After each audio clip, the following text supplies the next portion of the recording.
just starting to record this session for those who are unable to participate here with us. As I mentioned earlier, we do have a small but mighty group, so there's plenty of opportunity for interaction and conversation. I will put the call-in numbers again in the chat window, but you're also able to connect via the audio on your laptop or tablet if you have a built-in mic. So we encourage you to use either of those options. We do ask, though, that if you're not speaking, that you mute your line. If you're on a phone, you can do that manually on your phone itself, or on the top toolbar, you should see a little phone icon that you have a drop-down menu and can select the Mute My Phone option. When you're ready to speak, just feel free to do so. I'll be monitoring the chat window as Leslie is speaking, and she's also going to give some chances for to stop and have question and answer and have a chance to just interact as well. But without further ado, I would love to introduce Leslie. She was a teacher in LAUSD for 13 years, a high school computer science teacher in South LA to be exact. She received the honor and award of being LAUSD Teacher of the Year for 2012 and 2013, served as the project manager for Girls Build LA, and was a production manager for Blues Clues. This is all in addition to the great work she does at NCWIT. So she is a super, super busy lady, but we're so glad that she's here with us tonight. So without further ado, I'm going to turn things over to Leslie, and I look forward to hearing the wonderful conversation tonight. So thank you, Leslie.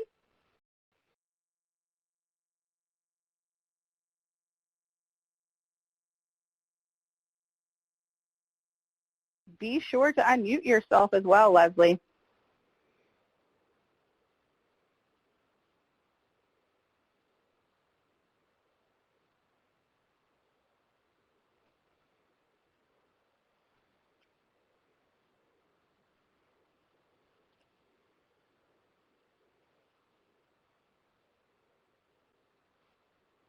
No?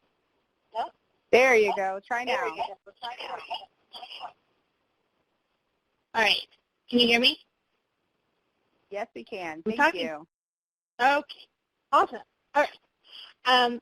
So I'm hoping that everybody will be responsive. I'm going to ask some questions, and hopefully we can get some stuff going. So my current job, I have two current jobs. I'm the strategic director for K-12 initiatives at NCWIT. I will tell you a little bit about how I joined NCWIT. I left teaching the classroom just in June of 2016, so I really do still have my educator hat on, and I'm running a girls empowerment project out here for LA County as well at the same time. So this way I stay regional, I stay local, I stay talking to teachers and to students to make sure that everything we say is on point and current. So let me tell you a little bit about NCWIT, the National Center for Women in Information Technology. Melissa, do I have access to change the slides, or are you doing that?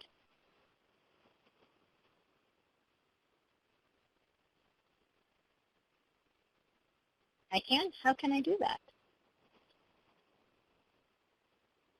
Where are you guys? Sorry, I was muted in two places. Bottom left-hand corner, you'll see arrows, Leslie, and you can go back there it and is. forth. Okay, that wasn't clear. All right, so NCWIT exists to affect organizational change. We do this by convening together close to 900 member organizations through our 5 alliances. We have the K-12 Alliance, the Academic Alliance, Workforce, Entrepreneurial, and Paysetters. And we bring everybody together once a year for a summit that happens in May. This year it's in Tucson, Arizona. We equip people by providing free online resources and that are all research-based by our social scientists. They are free on our website, and we're going to review a few of them today. And we unite organizations. We have a franchise model that provides programs for members and public along the way of the full pipeline so that we create impact from K-12 all the way up into workforce. Are any of you familiar with NCWIT? Has anybody participated in Aspirations? You can type it in while I move along. NCWIT exists because we do have a pipeline problem. Last year, the statistics said that girls comprised 22% of APCS exam takers, even though the statistics for all AP exam students are 56% girls. I'm hoping this will change this year with AP CSP in action. Women currently earn 17% of SCI's degrees. In 1985, it was actually much higher. It was 37% back in 1985, and we have dropped 20%. Although the good news is it's up 1% since last year, so I guess we can take joy in that. And it continues into the workforce. Women comprise 57% of U.S. professional occupations, but they only hold 25% of the technology jobs.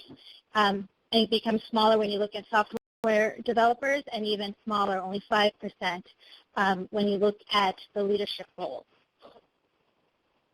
And then we have the issue as well of diversity, not only women, but the intersectionality when it comes to people of color. Only 30% of Black and Hispanics comprise the technology jobs.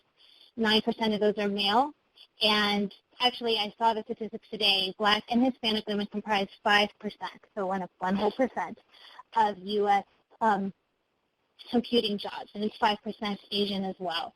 So these statistics are very dire, and it starts with looking at our computer science courses and who's in our classes and what are we doing to engage our students and make meaning for them to want to pursue careers in computer science, and why it's so important that we all learn computational thinking.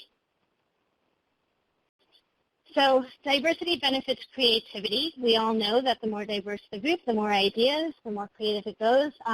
It benefits the workforce, better and faster problem solving, different voices lending different ideas, and that's true in the workforce, and it's true in our classroom.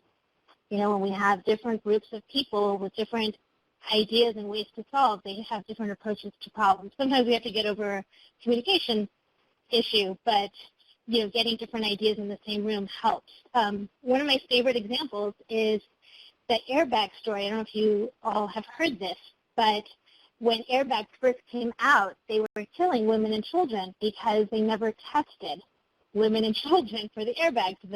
The research group were all men, and so they tested it based on the height and weight of men, and women and children are much smaller and lighter, and so they kept, it was too powerful, or it was too high. And you see, if there was only a different group of, in the mix, thinking of different types of people, where things could be. So NCWIT's K-12 Alliance uses a systemic change model. There's research done that our students, especially girls, but really everybody, are influenced by their perceptions, interests, confidence, and career decisions. How do they get influenced? They get influenced through education, through the media, through families and communities, role models, and peer influences. And then who are those people that can also help address how students are influenced? I'm hoping you see yourself on the model. My guess is most of you lie in the teacher role. But you see how we can make an impact and where other impacts are being made on our students and how they perceive what their options are, what they're good at, and how to proceed. So we're going to talk today about how we can engage and equip our schools, our students, our teachers with initiatives to build confidence, community, and make meaning for our students to engage in computer science. All right, so one of the founding programs within the K-12 Alliance is the Aspirations in Computing community. So there's 2 points of entry. Students can win aspiration awards in high school and in college. In high school, the awards open up in September and go and close usually in early November. And we really are rewarding girls for their aspirations in computing. We're not looking at the best and the brightest in your class. They definitely should apply. There's the national award where we honor 50 girls. There's the honorable mention, which is another 350 girls in the nation, but we also have 70, I believe it's 74 regions where girls also get recognized in their region for their aspirations in computing, and we have runner-ups for them as well. And so and the whole idea is to build up their confidence. And yes, you've done something, and we celebrate you for that, and we want to continue to encourage you along your journey. You know, I want you to think about your students in the classroom this year. You know, anybody who's done, who has risen and taken on new challenges and done well, you can encourage them to apply for this award come fall.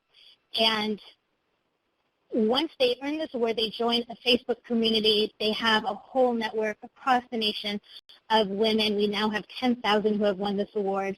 And I see them daily on Facebook talking about job opportunities and college courses and pathways, and they give each other advice.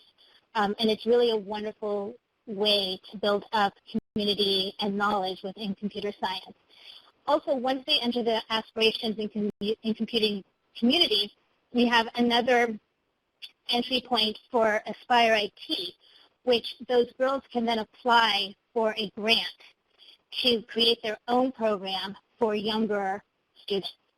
So, for example, I have students when I taught at Socia Learning Center in Los Angeles who have won the national award and the regional awards, and this past year they applied for a grant, and now I believe once a week on Thursdays after school they use some of the grant money to buy pizza because that keeps kids, in the room after school.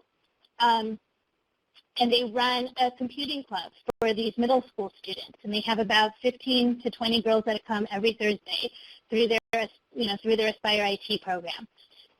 So we just awarded 74 new programs to take place during the summer, and then a new round will open again for the fall. And one thing we're doing with the Aspire IT girls is helping them also recognize their own personal journey and how to build their own encouragement and confidence in computer science. Another program we have is Counselors for Computing. Can you think of why it's important for counselors to be aware of computer science and feel that it's important for students? Anyone? You want to type it in or shout it out? Think about, can you repeat the question again?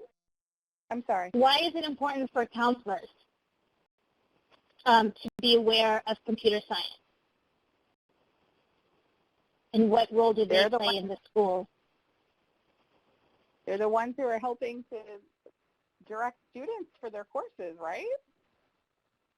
There's a lot of things. They help students choose their courses. They often are in charge of the matrix, and they also help give advice to students about their future. So getting counselors on board is key to make sure that your computer science class is not just a one-off, but actually something that the school is behind and supports. Somebody brought it to my attention just the other day of, think about when the computer science class is offered and what is it up against, and how does that limit what students are able to take your course. I know some schools have it as a mandatory ninth grade elective, like an exploring computer science course. And other schools hold the AP computer science elite course that's challenging to get into. So if we're talking about access and equity, how are computer science courses made available, and how are they promoted, and the values that are taught in it, how are those connected to a student's individual path into college and career? So Counselors for Computing is this program that they can send you a kit. They do workshops for school districts and for regions to help engage counselors in computer science to know the different flavors of courses and the different reasons and college majors that are connected to help build buy-in and help build out computer science into the schools. We have Tekmoto Chicas, which is just about to launch its second year. We're calling it Tekmoto Chicas 2.0.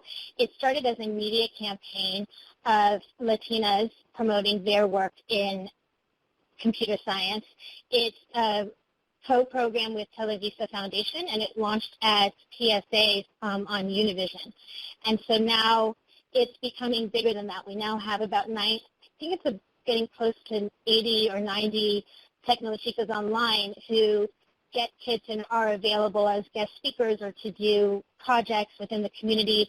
Soon there'll be more structured camps called LIFT, so that the Tekmoto Chicas will run very similar to Aspire IT, camps for younger students, to be positive role models, because, we have that saying, if you can't see it, you can't be it, and we saw the power of Hidden Figures as a movie and how important it is to see, for students, for girls, for people to see people who look like them doing these jobs, to know that it's possible. And then our newest program, Engage CSEDU, is actually a program for the community college space, but I have stolen it, and they are actually leaking into the K-12 space. And they are a repository of peer-reviewed curriculums in computer science, mostly now for CS1 and CS2 at the college level, but they are now expanding into CS0 and looking at the AP computer science principles. And they have this whole framework, engagement practice framework, that we're about to go into, which is just my favorite thing, about how do you grow a positive student community, how do you make it matter, and how do you build student confidence and professional identity. Because I always think, as a teacher, I used to be very nervous about how I delivered content until I got over myself and realized it was really more about how the students received information and how they learned. And once I was able to recognize that, I was sort of able to get over the ego of being this expert in the classroom and instead building out the confidence and the spirit and the skill set of my students. So that's where we're going to head into now. We good? Any questions, feedback? I will give a brief pause.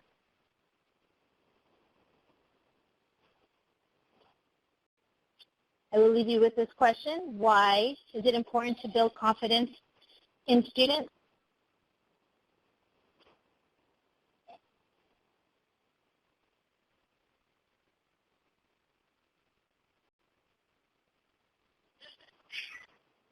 And the answer is it important to build confidence in your students?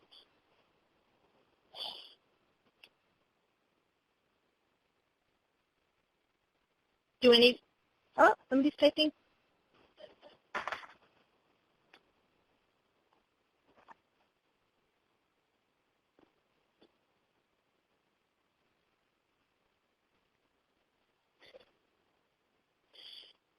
Right?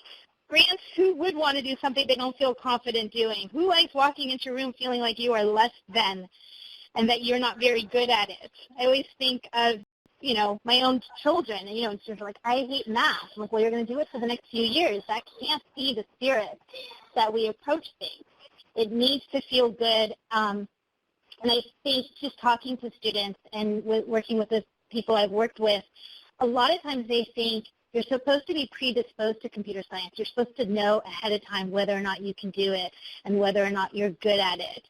And that's not the case, right? They're in your classrooms to learn, not to come in already knowing information. So you want to build that spirit of you can do this. And maybe you don't know it the first time around, and maybe you didn't know it before you stepped in, but we're going to figure this out together.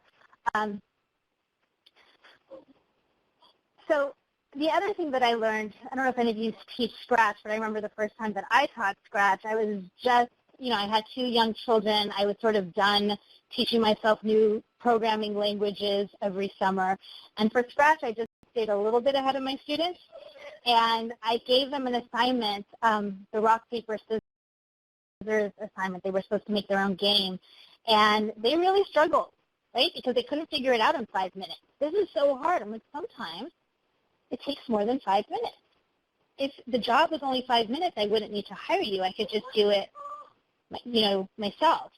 So you want to start building this spirit of, what else did you do? What else can you try? What else has been working for other people?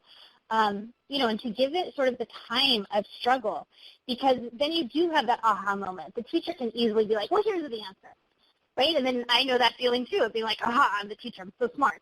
But that's not what we want from our students. We want them to have that aha moment because that is what builds their confidence, that power of the try. And we see it often when they do gaming. Kids will go forever in the same game trying to figure it out. And how do you bring that same spirit into your classroom? So another thing that I used to do is have students turn in the assignment. So that rock, paper, scissors one, like, here's what you're going to do. You're going to turn it in at the end of the period. And I'm going to give you credit for turning it in. I'm not grading it right or wrong. I'm giving you credit for turning it in so we can see where you are. So that the next day I was able to look and give feedback. And actually what I found was that 9 out of my 35 students had figured it out. So Now I didn't have to scaffold. Instead, I had 9 leaders in my room who made subgroups, and I had students running around talking to each other about the content and helping each other figure it out. Right? So by the end, I had, I think, all but 2 students who were feeling confident and understanding what they did. So you want to create these opportunities for students to interact with each other. And if you're the teacher constantly front-loading information, there's less time for that interaction. I will say it's messy. I know that feeling too, but you do get that spirit. And when you get a kid light up, or if you even work really hard with one kid and now that student is the, the pro on this topic, so when somebody else is struggling, like, oh, find out what that student did. And you can start building this pride among the students and this place of work ethic that becomes helpful instead of a competition. And I've also learned what a better teacher I became when I started to ask questions rather than provide answers. And that's sometimes difficult too, because as the teacher, you don't want the students to find out you don't know. It doesn't matter if you don't know. What you want is for them to ask, for them to think about your questions and use their resources and think about what they can do. And this becomes a professional identity as well, because these are the skill sets that they take past your classroom. It has nothing to do with the A or B you give them, but the skill set that they're learning of how to figure things out and build up their confidence that they take with them, that sticks to them into their journey forward. So I have here, I don't know if you can link to it, but I know Melissa's going to give us links to this PowerPoint. I have links to our NCWIT resources that, again, they're free online, and we have different resources that are research-based about how to build confidence. One is the top 10 ways families can encourage girls' interest in computing. Sometimes we have families who don't have any connection to computing. They're all users, but not creators. So ways that they can encourage their girls to take interest and try. How do you increase participation in computing competitions? How do you increase persistence, right? How do you have that feeling of, I may not have it today, but I'm going to get it tomorrow, instead of that feeling of, oh, I'm not good at it, therefore I'm going to opt out. We want to create that spirit of try. How do you engage a diverse range of students? And then the last 2 are my favorite right now, especially if you're dealing with juniors and seniors. How do you figure out which majors are right for you, or if a computing pathway is right, and they can start really seeing the connection? Because that's something I learned as well. Students are in your class because they're in your class half the time. They're not always connecting it to their future. So how do you make it matter to have the relevancy of, like, you're actually learning something that could end up being a career pathway for you? I'm pausing. Anybody want to type anything or say anything? We're going to move to the next question. Why is classroom community important? I think I gave a few of those away. But why is it important to have the spirit of community in your classroom rather than you and, if it was me at Fauché, 40 individuals in the room?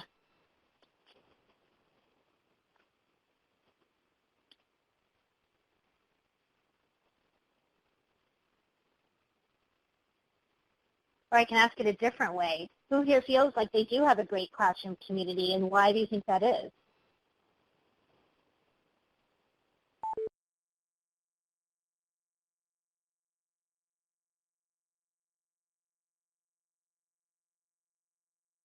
All right.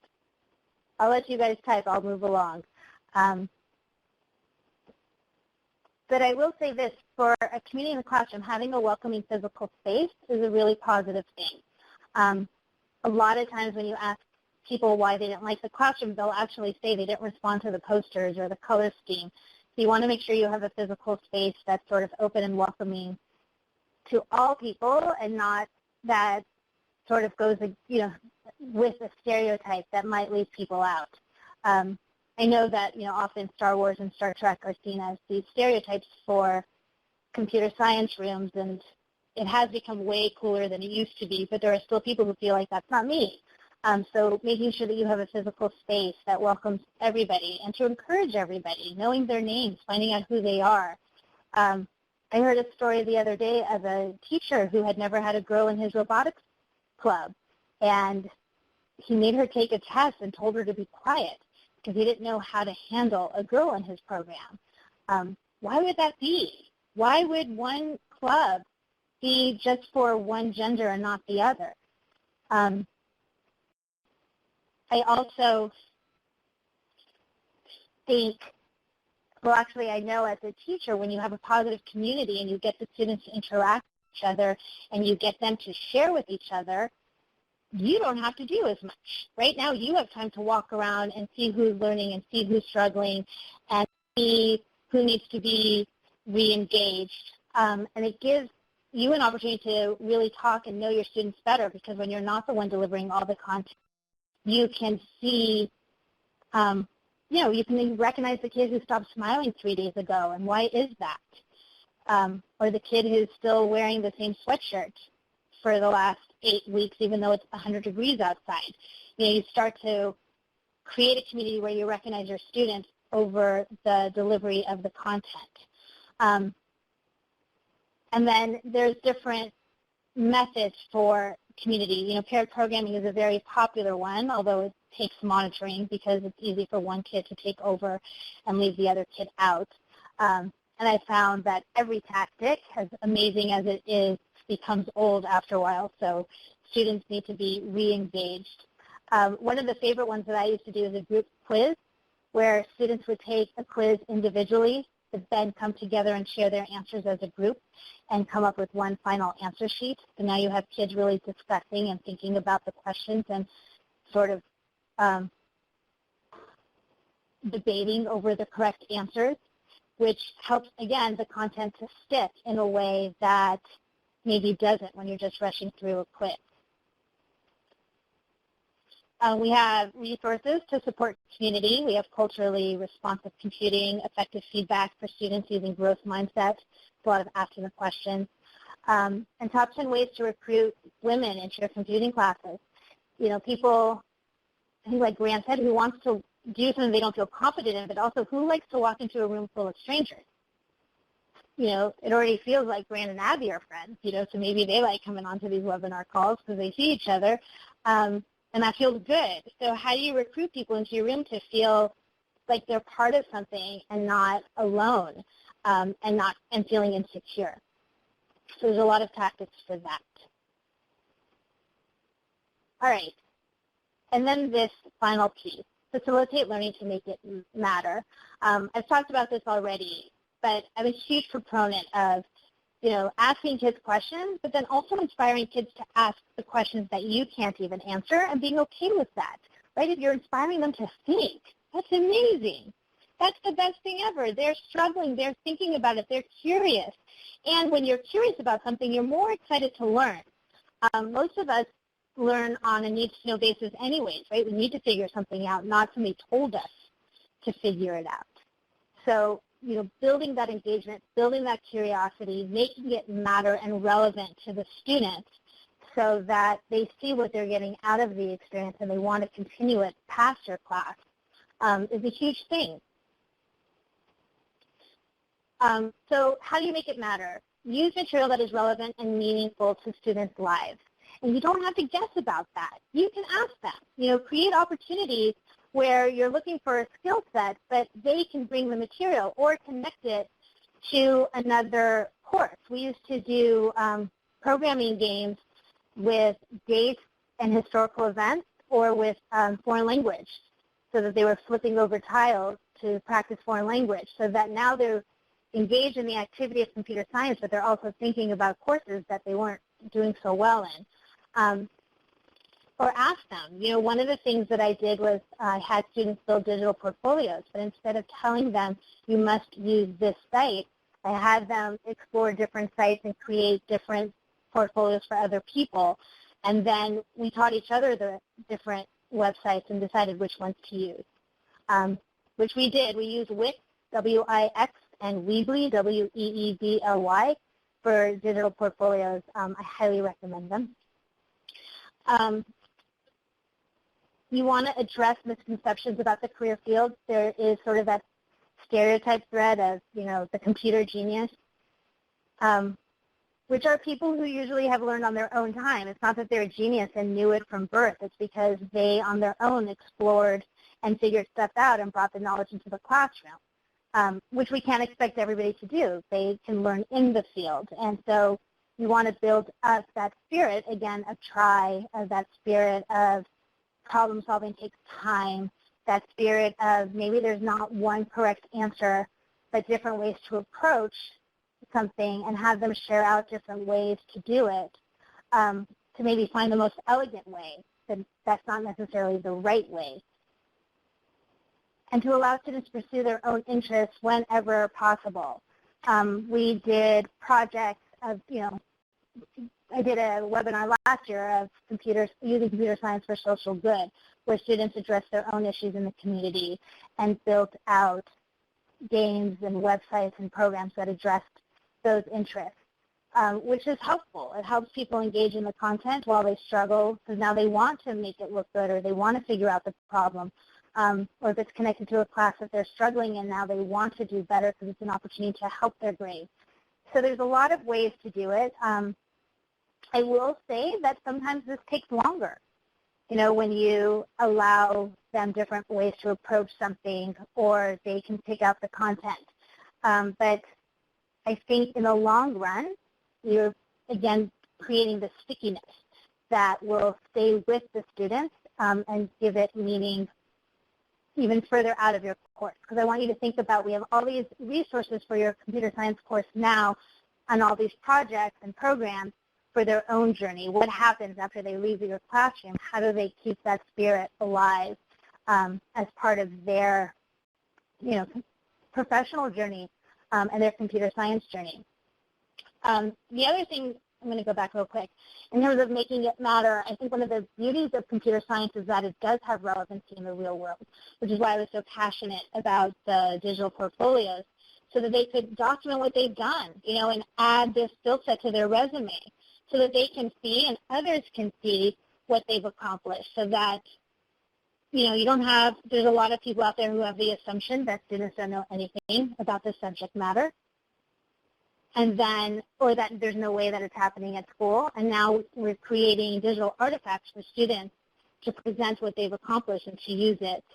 I saw students who, have graduated from college and are updating their digital portfolio and updating their resume, and still going back to some of that work that they did in my class to help them get jobs. So there's a lot of power in computer science that can really keep kids, on a professional journey. All right, we are nearing towards the end. There's questions. Here are some of our resources. Why would you consider a computing career? That poster that I showed you of the slide of Engage CSPD, how to engage underrepresented students in computing, or how to introduce computing in engaging ways. You're going to have a whole year with your students, or if you're like me, I had my students for 3 years. We needed to approach it in an engaging way because we were going to be together for 3 years. This could not be a miserable thing. We had to make it work. And so how do you make it engaging and relevant for your students? And so there's some ideas in those resources to help you with that. Because our end game is a diverse and inclusive technology, education, and innovation. We need everybody at the table to really create the tech that we need. I mean, we can't even seem to imagine it. I went to school without the internet, so crazy. And how do you keep what was life before Uber and before we were able to just download our videos? So you really want everybody in the room thinking about what's next. All right, so here's the link to our website, and I wrote it out for you as well. So you can see the 300 organizations. One of the things that we're trying to do soon is to get people connected so you can see who's in your region. How do you connect your students to other opportunities outside your school? How do you bring in workforce and mentors and role models into your classroom? How do you make field trips meaningful and directly connected to your students? So you'll be able to find those soon on our website, that you can for sure see who is already part of our organization, and link them to the Aspirations community and get students into the Respire IT field. We have links to more links. All those things are out there in the world, although I think sometimes we look to the ceiling to get our questions answered instead of online and using some, carefully worded keywords. So here are some links to curriculum and resources in computer science. All right, and that's me. Do we have questions? I would love to hear from you some of the things that you're doing to engage your students and make it matter. I don't know if that was the right thing to do. My question is about actually elementary and middle school. I'm not in the classroom anymore, but I work with mostly elementary and middle school teachers in schools.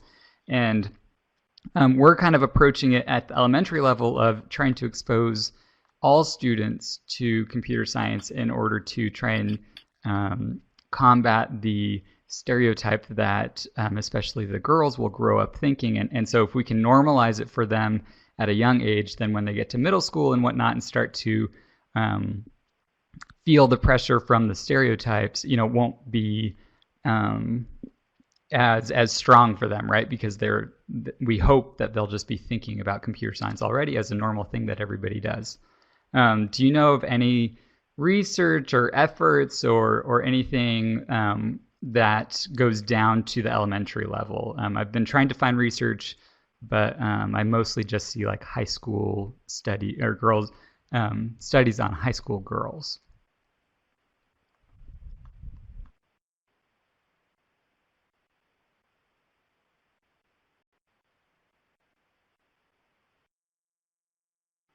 Right, and you can see, because I was a high school teacher, how high school heavy I am as well.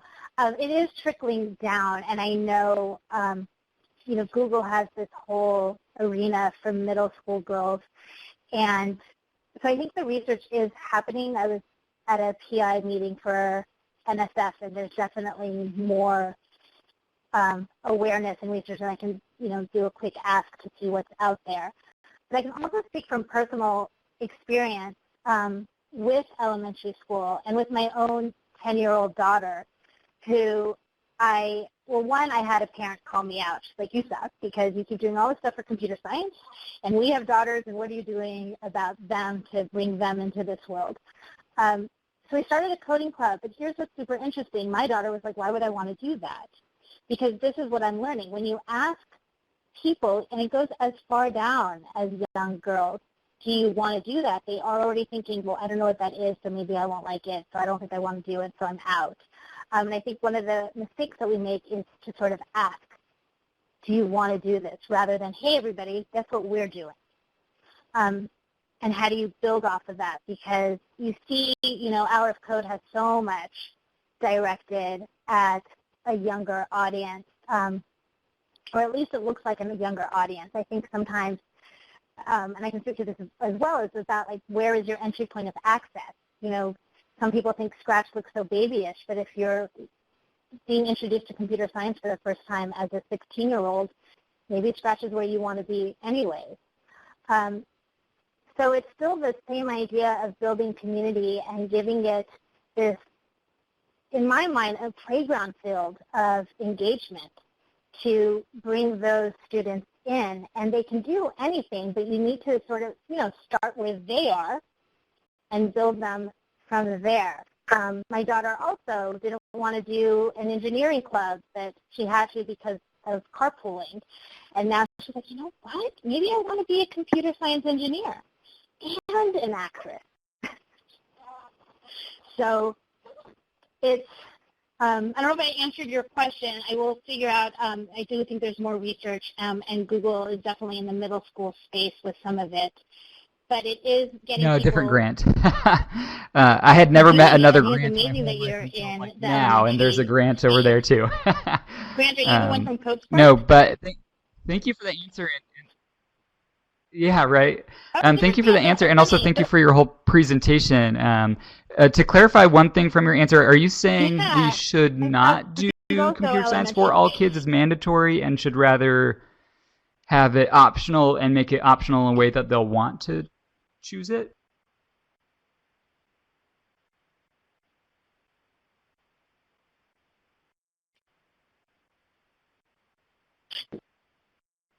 No, I'm not. So no, I do think computer science for all. I mean, I've seen what it's done for my own kids at their school, where they have brought it into the classrooms in a very meaningful way. But I think a lot of times the mistake that people make is they make it this like elective that people opt in for. So if you do computer science for all and you bring it to, the entire first grade class, the entire fifth grade class, you're building up this confidence rather than asking, do you want to? So 100% I think it should be computer science for all, inside the schools, not as a club after school or this add-on, but integrated into what the curriculum is.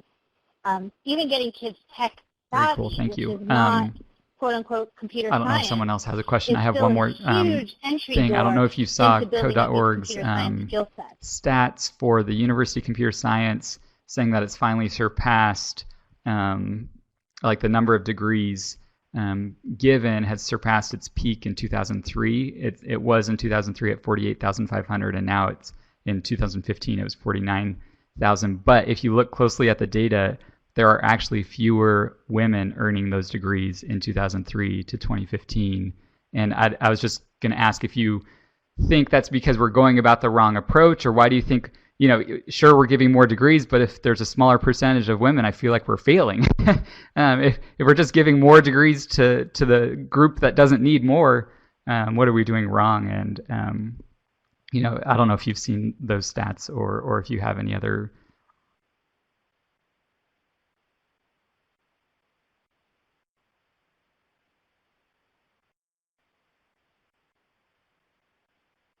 I have seen those stats, and somebody else brought up the issue of we've done such a good job at making computer science so exciting and popular that now there are more people getting these degrees.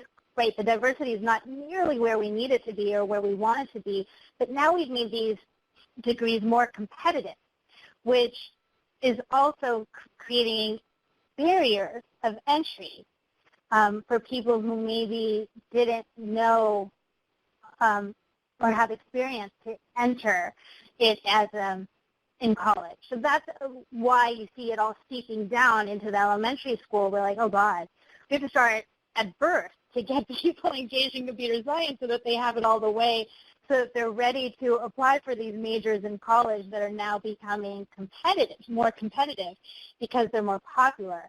And so I'm what's the right word?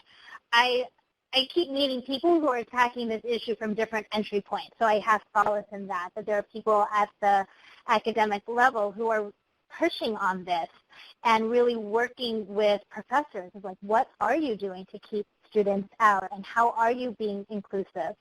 I'm on advisory councils for a community college, and I've spoken to community college professors. I'm like, why aren't they coming through your door? You have to think that when you say it's open, anybody can walk through, why aren't they walking through, and what can be done to bring them in? And one of the challenges that I've highlighted to them is, you keep using math as a barrier of like, you need to be at this level in math. And while math is definitely integral to computer science, nobody wants to do something they don't feel like they're good at. And we see what people can accomplish when they want to accomplish, when it has meaning and matter to them. So how can these courses be presented in an engaging way, not in a dumbed-down way, but in an engaging way that makes people want to do that struggle to figure things out? And a lot of what's going to have to change is, how professors teach. There was I've spoken to professors like, you're here, you figure it out. There's not a whole lot of concern about access and equity. When they, they think students are lazy when they haven't figured it out. So Yes. So there's a lot of work to be done, and the concern that you raised, Grant, is real and valid, and hopefully people are working on it. And then we, at our level, what you're doing with elementary school kids is vital. Just building that awareness, that skill set, because I think that is part of it. If you have these stereotypes That's a great of answer. boys Thank you who so do much it for on their talking own to that. time, then girls think they're not good at it, even though they've never had the chance to try.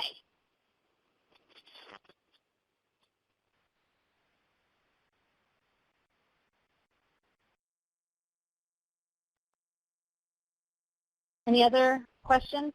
Any pushback? Anybody want to challenge on any of the things that I said? I won't do pushback, but I will. I know you asked also earlier during the questions if we wanted to share examples. When I was still in the classroom, I taught elementary and middle school computer science. And in the first semester that I taught, I literally had no girls in my 7th grade class. It was all boys, and because it was an elective, and so you got to choose. And so I ended up going around finding some girls, talking to them about joining and telling them what kind of projects we'd be doing, and was able to, the next semester, get half boys, half girls, and had the girls feel super included because we did fun projects that were fun for them and made sure that they felt like they were included. So it's totally possible if you get the right culture going. You just have to make an effort to do it, because without the effort, before, it was my first semester ever teaching, so I didn't know. I had to go and try and make it more inclusive, but after realizing my mistake. Yeah, so if we just make it.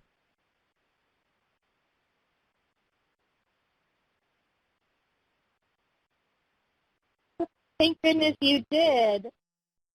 But that also, I used to challenge one of the counselors at my school. I'm like, why would you even allow this? Why would you even allow a class that's 100% boys? There should be some pushback just in the scheduling of recognizing the need for diversity in the classroom. But kudos to you, and it's so important. And you see what encouragement can do, because students almost always love the course, but they just need that push. And having your doors open, again, is just not enough. I always tell people, like, you have to get next to the students and behind the students and be their like cheerleading squad of support to help them keep up, because I know from experience that often students are looking for the smallest reason to quit rather than a huge reason to continue. So that's a great example. Thank you. I want to leave you guys with one more analogy that I love, especially speaking to an elementary, middle school audience. I started thinking about introducing computer science in the same way that you bring art into your classroom. You bring creativity into your classroom. And I'm assuming, you've tried art projects in the past that maybe you weren't so confident about, and not thinking that you were going to be this, Van Gogh that's going to be the most brilliant artist in order to bring the art project to the class, and that your students were all going to walk away as Picassos, with these brilliant interpretations. You're like, let's try this. Let's get messy. Let's see what it is. Let's get creative. And I think if we can bring computer science in the same vein of let's figure this out together, I think a lot of confidence and encouragement and engagement and community, like it all happens. So it's sort of getting over fears.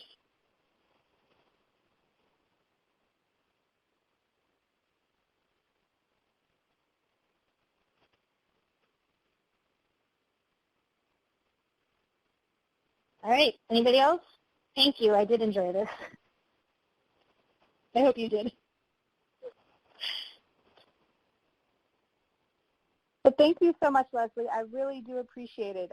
On the screen here, you'll see that CS for All Teachers has a few more activities to come this year. Next week is that just next week? Oh my goodness, it is. On April the 26th, Gail Chapman will be leading a webinar session on reflecting on the year and kind of looking back and thinking about what you've accomplished. This is really something I think will be useful for all teachers. Gail is most closely works with the ECS high school course, but this is not just going to be exclusive to that course. We'll be thinking, about things more generally.